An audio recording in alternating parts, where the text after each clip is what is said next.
വെറും 10 സെക്കൻഡ് മാത്രമുള്ള ഈ വീഡിയോ നിങ്ങൾ തീർച്ചയായും കാണണം. കാരണം പറയാം. മനസ്സിൽ പതിയുന്നതെന്തേ അതിലെന്റുമ്മാന്റെ മുഖമേ. ഈ കുട്ടികൾ കരയുന്നത് എന്തിനാണ് എന്നറിയുമോ? അവരുടെ മാതാപിതാക്കളെക്കുറിച്ച് ആ കുട്ടികൾക്ക് ശരിക്കും ഉൾക്കൊള്ളാൻ കഴിയുന്ന രീതിയിൽ പറഞ്ഞു കൊടുത്തപ്പോഴാണ്.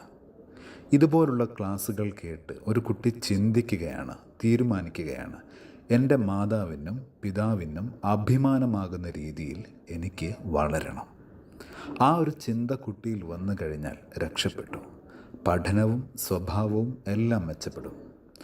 3-ാം ക്ലാസ് മുതൽ +2 വരെയുള്ള കുട്ടികൾക്ക് പഠനത്തിൽ താൽപ്പര്യം, confidence, easy and tasty English, വ്യക്തിത്വ വികസനം തുടങ്ങിയ അനിവാര്യമായ കാര്യങ്ങൾ ഉൾക്കൊള്ളുന്ന 3 ദിവസത്തെ തളിർ എന്ന